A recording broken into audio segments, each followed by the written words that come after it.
Relax po tayo mga nanay. Salamat po, balik na po tayo sa ating mga upuan para makapag-programa po rin tayo. At sa pagpapatuloy po ng ating programa, panoorin po natin ang video na ito.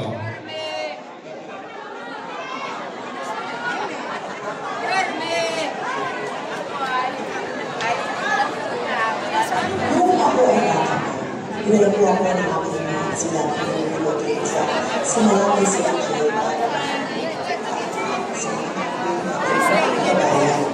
Pagkatapos po noon, inubos po niya sa akin ng buhay na para sa Panginoon, ipagtanggol ang mga kaati at tumulong sa mga nangangailangan. Naging pera po yun ang aking buhay. Nangyawa po ng proyekto para matulong sa sana lalabas talaga. I didn't want to predict. Ayan, hindi po, panoorin po natin ang video na ito. Noong ako ay bata pa, pinala po ako ng aking mga sila sa Malate City Jail para mamahagi ng mga pagkain sa mga nakakulong natin mga kabayan.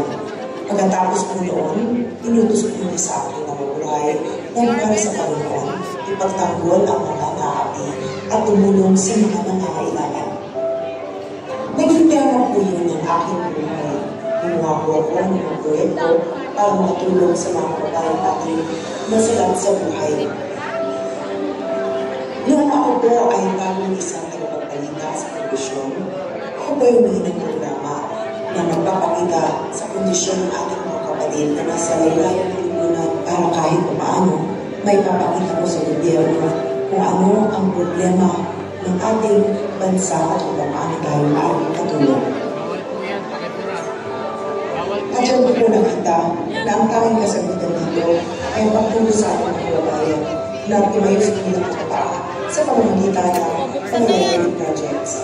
Noong isang taon, tinanong ko po ang pagiging direktora ng Kababaihan ng Maynila sapagkat naniniwala ko na kapag mapigyan ang ating mga kababayan ng pag-asa at panyagat sa buhay sa munting proyekto, ang posible ito tayo makakagawa ng mga makabuluhang bagay na maaaring itaas ang batas ng buhay ng ating mga kababayan. Bunsong anak ni dating Mayor Lito Atienza, broadcast journalist sa PTV, isang government network, isang misyonaryo, nagtapos ng political science, major in governance. People of the Year awardee dahil sa kanyang suporta sa MYRC. Isang ina at direktor ng kababaihan ng Maynila. Ang liwanag ng Maynila sa kanyang talino at ganda. Sigurado, mapapag-chika, Vice Mayor G. Atienza.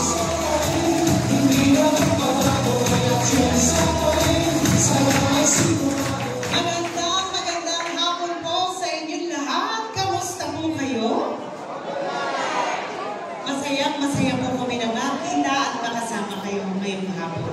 Ako po si G. Atienza, ang bunsong anak ng dating Mayor Lito Atienza.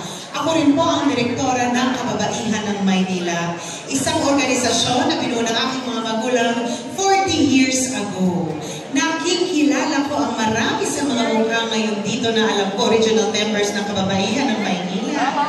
Naaalala niyo po ba, nung nag-umpisa ito, merong isang maliit at matabang bata na nasa likuran ng aking ina noon. Ako po yun. Hindi ko aakalain ako pala magpapatuloy na mga nasimulan nila.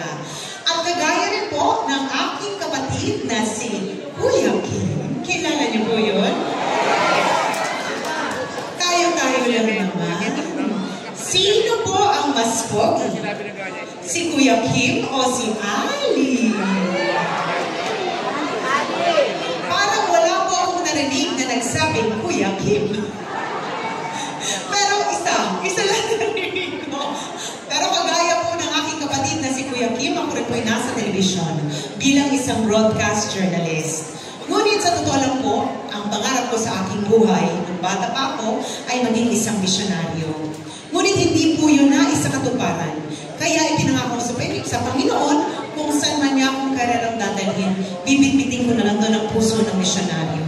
Kaya ako po ay naging isang broadcast journalist for 7 years. Ginawa ko pong misyon na umikot dito sa ating bansa at kunin ang kwento ng ating mga kababayan na napag-iwanan sa laylayan ng lipunan. Ginamit ko po ang aking boses para maisigaw ang kanilang hinaing. Nagdasal kasama nila na mapakinggan sila ng gobyerno.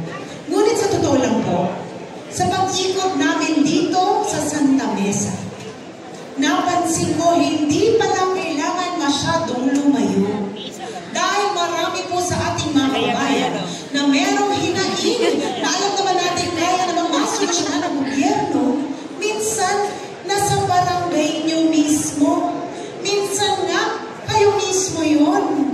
Kung meron po ako isang bagay na natutunan sa aking trabaho, kahit ano pala ang isigaw natin kung ang gobyerno ay hindi po marunong makinig sa tao. Ika nga ni Yorme, nga pa rin pala tayong lahat. Kaya nung tinanong po niya ako kung mali niya ako maging katambal bilang vice-alkalde, ang naisip ko, hindi na lamang ako magiging boses. May magagawa na rin ako. Pero bago ko pumayag, tinignan ko muna kung pareho kami ng puso. Dahil bilang isang broadcast journalist, meron po akong mga pinaglaban na sektor ng lipunan. Nagdasal kasama nila na sila ay mapansin ng gobyerno. Pero bago yun, alam ko dito sa inyong distrito, ang tawag nyo sa aking ama ay Bulaklakit. Tama po ba ako? Naaalala niyo po ba ang aking ama naglalakad-lakad sa inyong distrito na nakasuot ng floral polo shirt? May ikwento ko ako. Ako po ang pang-anim sa magkakapatid. At alam po ng buong pamilya ko, lalo na ng mga kapatid ko, na pag ako ay tumayo sa isang bagay, kahit pa magkampi-kampihan na lahat ng mga kapatid ko sa akin, hindi po ako natitinag. E kamakailan, nung nalaman po nila na ako magiging katambal ni Yorme, pinagtranuhan nila ako. Nalaman ko na ipapasuot daw po sa akin ang polo shirt ng aking ama. Ang sabi po nila, dahil dati daw, sinuot po yun ni Ali nung siya ay nangangampanya. Na parang bumata si Lito Atienza. Kaya tinanong ko sa mga kapatid ko, ngayon gagawin niyo namang babae? Si Lito Atienza? At dahil na-nervous ako na baka mamaya pwersahin akong sumunod, kinabukasan, may malaking bulaklak na po ang aking literal. Eh di napagbigyan ko po sila sa kagustuhan nilang bulaklak, pero nasunod pa rin ang aking kagustuhan. Bunso po kasi ako, kaya hindi sila nagagalit sa akin. Pero kaya po makulay na bulaklak ang aking pinili, dahil naniniwala po ako sa pagiging inklusibo. Di ba ang sabi po ng Panginoon, lahat tayo pantay-pantay sa Kanya? Tama po ba ako? Ngunit kung meron isang realidad na nakita ko sa aking trabaho, marami pa rin pong sektor ng lipunan ang napag-iiwanan. At dahil doon, sila po ay aking pinaglaban na marinig ang kanilang hinaing. Ang unang sektor na ito ay ang mga senior citizens. Taas po ang kamay ng senior citizens dito. Akala ko naman kanina pag dumaw namin ni Yorme, puro teenagers lamang kayo. Akala ko si Nanay Dalaka pa. Pero alam niyo po, naniniwala ko, nung kami po ay bata pa, inalagaan at minahal niyo kami. Wala naman po kami lahat dito ngayon kung wala kayo. Kaya ngayon nagbaliktad na ang mundo, kami naman ang malakas, kami naman dapat ang mag-alaga, magmahal at magtanggol sa inyo. Tinignan ko po mga ginawa ni Yorme nung siya ay alkalde ng Maynila. Tinignan ko kung minahal niya kayo. Ngunit ang napansin ko, mahal na mahal niyo si Yorme. Tama po ba ako?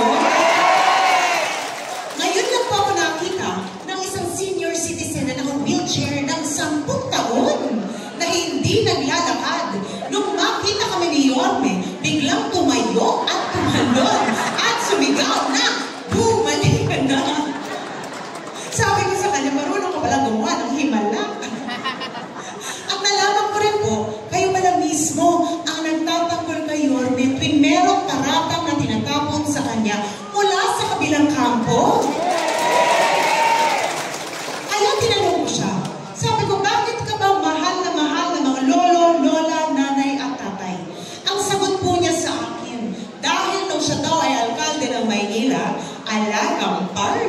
daw po kayo sa kanya. Naaalala niyo po ba yung alkalde ng Maynila, si Yorme, may kumakatok na gatas na ensure sa inyong mga bahay? Ngunit nalaman po namin na ang gatas na ensure na palitan daw po ng stick-on. Naaalala niyo po ba, noong panahon na alkalde ng Maynila, si Yorme, tuwing kaarawan ninyo, may natatanggap kayo ng malaking cake? Nalaman po namin na ang malaking cake napalitan daw ng cupcake. Ang sabi ng taga-Tondo, dahil yung nakuha daw niya ay mukhang sunog, naging biskotso. Naaalala po ba ng alkalde ng Maynila, si Yorme, may kumakatok na black rice sa inyong mga bahay? Sabi ko, social pala ang mga lolo at lola sa Maynila ng panahon ni Yorme. Naaalala niyo rin po ba ang unang pagbibigay ng 500 pensyon sa inyo? Lahat po yun nag-umpisa nung si Yorme ang alkalde ng Maynila. At dahil doon, sabi ko sa kanya, ngayon naiintindihan ko na kung bakit mahal na mahal ka ng mga lolo at lola. At dahil doon, sabi ko, tamang-tama, dahil pareho tayo ng first love. Ang aming mga mahal na lolo at lola. Ang pangalawang sektor na aking tinayuan, hindi ko po alam kung alam ninyo, ngunit meron po kaming tinayo na bahay ampunan. Ang tawag po dito ay Home for the Angels. 29 years na po kami kumukuha ng mga sanggol na tinatapon sa kung saan-saan. Inaalagaan po namin hanggang meron ang kukuha sa kanilang pamilya na mag-aalaga at magmamahal sa kanila. At dahil din meron pong dalawang sanggol na parehong may kapansanan, wala pong may gusto kumuha. At dahil walang may gusto kumuha sa kanila, ngayon po, sila ay aking mga kapatid na. Kinuha po namin sila. Ngayon nakita ko, ang hirap pala mabuhay sa mundo ng may kapansanan. Lalo't lalo na kung kayo ay senior citizen. Dapat mas alagaan kayo at mabigyan ng atensyon ang mga pangangailangan nyo. Tinignan ko ang ginawa ni Yorme nung siya ay alkalde ng Maynila at nakita ko, dahil pala sa Job Inclusivity Act ni Yorme, maaari pong magtrabaho ang mga senior citizens at ang ating mga kababayan na may kapansanan dito sa Maynila. Ang akin lang naman, hindi naman porket kayo ay senior citizen o PWD, hindi nyo na kailangan magpatina ng buhok. Ang sabi ng isang lolo, hindi daw niya kailangan yon. Ang kailangan daw niya ay peluka. Pero seryoso, hindi naman porket kayo ay senior citizen o may kapansanan, hindi nyo na kailangan ng suporta pagdating sa oportunidad. Dahil isang realidad hanggang sa ngayon, lahat tayo nakikipagsapalaran pa rin. At nung nakita ko na yun ang suportang binigay ni Yorme, ang sabi ko, tamang-tama, pareho na naman tayo ng prioridad. Ang pangatlong sektor na aming tinayuan, kung si Yorme po ay batang Tondo, si Chi Atienza po ay batang Bukid. Pero hindi po ako lumaki sa farm. Ako po ay lumaki sa St. Andrews Field. Alam niyo po kung saan yun? San Andres Bukid, Manila! Dahil marami po sa aming kabarangay doon mula po sa Muslim community, tinato ko po sila bilang mga kaibigan at kapatid at pamilya. Pinaglaban ko rin po ang kanilang hinaing. Tinignan ko ang ginawa ni Yorme para sa mga Muslim community dito sa ating lungsod. At alam niyo po ba, for 500 years, siya lang ang nakapagpagawa ng Islamic cemetery para sa mga Muslim dito sa Maynila. Nung nalaman ko na sinuportahan niya ang mga sektor ng aking tinayuan, tinignan ko kung pati yung pang-apat, pinaglaban din niya. Pero bago yun, mas gusto ko po nandito sa baba. Ayoko po sa entablado. Ay, nanay! Okay lang po nandito ako? Nakikita niyo po ako? Yung pang-apat na sektor po na aking tinayuan, nung ako po ay nag-aaral ng kolehiyo 25 years ago, pero bago ko ipagpatuloy ang aking kwento, gusto ko lang talagang sabihin, 25 years ago po ako nagkolehiyo. Dahil ang akala po nung iba, bata pa po ako. Matanda na po si Chi Atienza. 43 years old na po ako na. May tatlo na po akong anak na malalaki at halos 20 taon na po ako may asawa. Hindi na po ako dalaga. Dalang-dala na po ako. Pero noon ako po ay nag-aaral nga ng kolehiyo sa De La Salle University 25 years ago. Alkalde po ng Maynila ang aking ama noon. Ang sinabi po niya sa akin, kailangan ko daw maghanap ng trabaho dahil hindi na raw niya babayaran ang mga pangangailangan ko. At alam niyo naman gaano kamahal ang tuition fee sa La Salle. Buti na lang nakahanap ako ng trabaho. Ako po ay na-discover ng ABS-CBN. Ako po ay naging isang artista. Kilala niya si Heart Evangelista? Kasabayan ko po si Heart. Ngunit si Heart, sumikat. Si Chi Atienza, hindi po sumikat. Pero okay lang. Dahil para sa akin, kaya ako pinadaan ng Panginoon doon para malaman ko ang kalagayan ng ating mga kababayan mula sa LGBTQ+ community. Alam ko marami sa inyo, may mga kilala na mga mula sa LGBTQ+. At ang nakakalungkot na realidad, hanggang ngayon minsan hindi pa rin po patas ang panlaban nila pagdating sa oportunidad. At dahil doon, sila rin po ay aking pinaglaban. Tinignan ko po ginawa ni Yorme nung siya ay alkalde ng Maynila at nalaman ko, pati pala ang LGBTQ+ community, minahal niya at inalagaan niya. May grupo nga po siyang Bekshies of Manila. Nung nakita ko na lahat ng mga sektor na aking tinayuan ay minahal niya at inalagaan niya nung siya ay alkalde ng Maynila, ang naisip ko, nahanap ko na yata ang soulmate ko sa public service. At dahil doon, binigay ko po ang aking matamis na oo. Pero sabi ko, bago ko tuluyang pumayag sa'yo, kailangan sagutin mo muna ang katanungan mo. Sabi ko sa lahat ng pwede mong piniling busy alkalde, ang dami pong may gusto maging busy alkalde ni Yorme, ang dami pong nag-a-apply. Pakiramdam mo nga, kahit na sinong tanongin mo dito, papayag. Ay, tay.